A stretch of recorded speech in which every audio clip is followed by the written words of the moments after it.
Hey everybody, welcome to another edition of reviews for yours truly, R. Adrianus. I will be proprieting this lovely video. We're going to be doing a little bit more intimate version of a review for today. You know, I normally do it where I just sit down with everybody, like the sit downs, so check out our sit downs on the YouTube channel. But yes, I am sitting down, but yeah, I have the camera in hand. You know, we're going to make this a little bit more organic for today. Yeah, we're going to be reviewing a book that I read a few months back, but I think it's a pretty good book, something worth noting for a lot of people. And yeah, it's just really relevant, especially for me, because it takes place in the Southern California area. I live in Southern California. It's a really cool place. I dig it. Yeah, so it's definitely a required reading if you live in this fine community. Kind of gives you some interesting perspectives on from where I guess where you would live. Like majority of this book takes place in downtown Los Angeles, in addition to Orange County. So yeah, we can just start the review now. Let's get into it. It's called The Barbarian Nurseries by Hector Tobar. Um, I was reading a little bit about him, and yeah, like oh god, can't even remember. Um, but yeah, like he actually was a columnist with the LA Times, so like he's very known to the Los Angeles area, kind of like relevant topics in this area.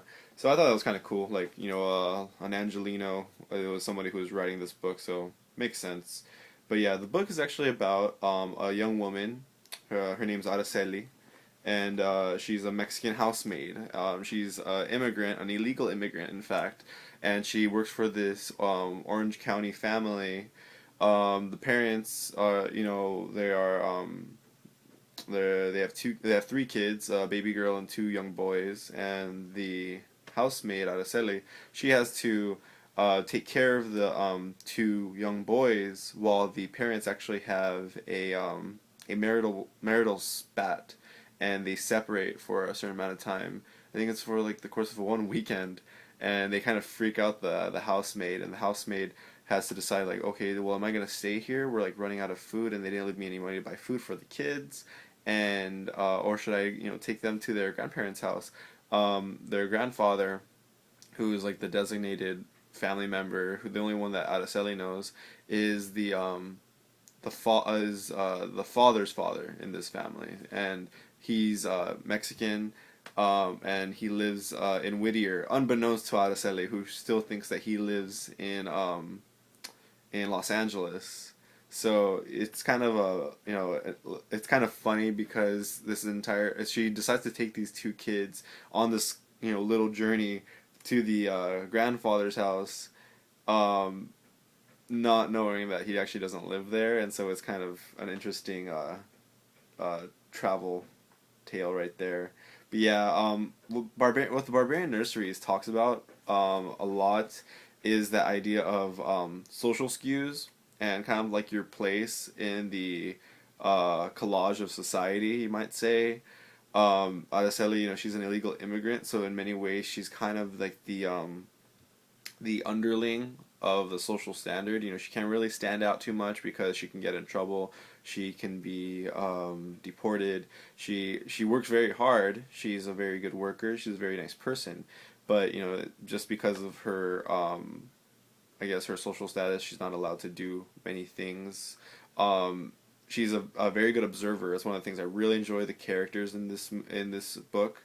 Um, Especially Araceli. The two young boys are actually pretty good characters in themselves. But Araceli, she's a really good observer because she kind of brings a certain earthiness, a very realistic perspective to the lives of these people. Um, she's working in an Orange County household. She's the housemaid, but she's comes from a Mexican lifestyle. She used to live in Mexico, and she was an artist. She was a student and everything. Kind of just your typical life of any hopefully an American citizen who would go do their schooling and try to take on a career or something of their interest. And that's exactly what she was doing, but it was just in a different country, and unfortunately, it didn't work out for her. So, it gives you a nice change of pace because a lot of people view illegal immigrants or just immigrants oftentimes as uneducated. They are kind of like a lowly lifestyle, and that's not necessarily true. Like Araceli, even though she's a fictional character, she represents countless immigrants who were probably come they probably came from educated backgrounds, and they just kind of had bad luck, and that's a major theme of the book itself, like just having bad luck. She takes the kids to downtown Los Angeles, and it shows you, you know, not just from her observation point of view, but as the reader, you can definitely see how these kids have been sheltered in their Orange County households. A lot of them, or should I say, a lot of their little noticings about their surrounding when they're in LA is how different it looks. A little bit how grungy it looks by comparison. They've never left their neighborhood, so to see the city, they think it's something that's almost otherworldly. One of the boys, who's a very avid reader, yay, he actually compares some of the homeless people on the streets of Los Angeles to characters in one of the fantasy books he reads. He thinks that he's living a fantasy story, which I think was both hilarious, a little tragic, and obviously ironic because he obviously has never been exposed to this element of the world, so much so that he actually needs to transpose some sort of fictional quality to them in order to understand it. And yeah, it's a very quirky moment, but at the same time, you're just kind of like, yeah, well, kid, these are real people. Um, and then it shifts back and forth between Araceli's travels with the two boys, and then the parents of the two boys, how they're dealing with their marriage, and their issues. They're basically upper class. They live in Orange County. The husband's a successful software designer, and they're going through financial straits, sort of thing like that. It's kind of inconsequential to what I feel that Tobar is talking about with Araceli and the two kids. I think he focuses more on kind of getting them out of their comfort zone, out of these kids, and then Araceli as well, because she needs to travel and she's not very familiar with the streets themselves.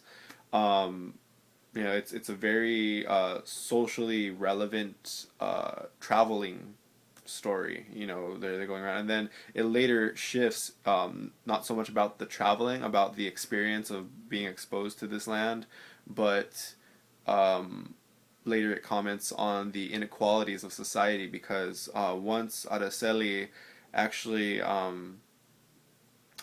drops off the kids, she doesn't in fact take them to the grandfather's house. The kids are picked up, and she's made out to look like a kidnapper, which is really shitty, to put simply. Yeah, and then the book goes on to kind of like discuss, oh yeah, were her actions valid in trying to help these young kids who were, for all intents and purposes, abandoned by their parents. The parents didn't know what was happening with the kids. They thought that the mother thought the father was with them, and the father thought the mother was with them. So it was like total crap. And yeah, the mother. I think I really don't like the mother. Unfortunately, I think it's a kind of a biased depiction of her character type, but she's your typical white American mother who, she's very complacent in her sensibilities, which I don't think is completely fair because I do think there are some mothers with, who are in these exact same circumstances who have very strong heads on their shoulders. They're very apt. I think this mother was made to seem like a dunce and very fluctuant and volatile emotionally. So, I mean, that was the whole purpose, I suppose. Araceli has to deal with this employer who's kind of crazy in her own little way, and then very unfair when later she's like, she kidnapped my kids, and how could she do this? And of course she did that. She's an illegal immigrant after all, and yeah, it's just not a very great ending to that little trip for Araceli and the two kids. Later, Araceli gets some resolution. She's actually released, but it's kind of like her whole immigration status is still hanging in the air. The book ends on a very optimistic note, which is nice. It's more optimistic for Araceli and less so for the family. The family, kind of deals with their financial straits. Araceli deals with the social inequalities that she's been dealing with because of this whole issue about her having to try to take the kids and then her being made out to seem like a kidnapper. I won't spoil that for my dear readers out there. I would hate, for someone to tell me the story, especially if it was something, it was pretty compelling. Um, the one issue I do have with this book, negative issue, is that it does seem that Tobar has a problem with being heavy-handed in his descriptions. It seems like where you would be able to do very simple, cut-down narration for almost pages on end, he decides to prolong it, and that was not so bad, but it kind of made the pacing a little slower, which with a book like this, you want to get to the core of the story because it's not very action oriented, and there is a lot of drama, if I can use that term so loosely, drama. But, you want to make sure that you get to it and you want to make sure that you're still enticed to read it because there was times when I was reading the book and I felt like I kind of not motivated to keep going because I feel a little tired, because of reading so much narration.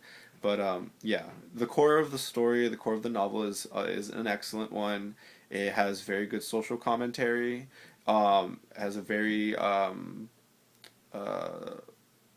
guess we'll say sympathizable protagonist. She's a very realistic character who I personally really enjoy. I like realistic characters. And then the resolution is also a realistic one. It's an optimistic one, but it could very well happen. It's one of those things where you can see someone acting this certain way. So, go out there, go read it. It's been out for about a year and a half now, or almost 2 years, I believe. I was lucky enough to get my hardcover at this cozy little bookstore called the Prison Library Project in Claremont, California. So if you live in my area, please go check it out. They have some cool used books. They may not have this copy anymore, but you can go to your local bookstore and get it. But The Barbarian Nurseries by Hector Tobar. It's a very good book, albeit a little laggy at times with narration, but good character or good protagonist, good core message, and good social commentary. So I hope you enjoyed this review, and I'll be looking forward to seeing you guys later in the weekend. I'll be posting up something for the vlog, and then we'll do the sit downs next week. Thanks, and peace and love.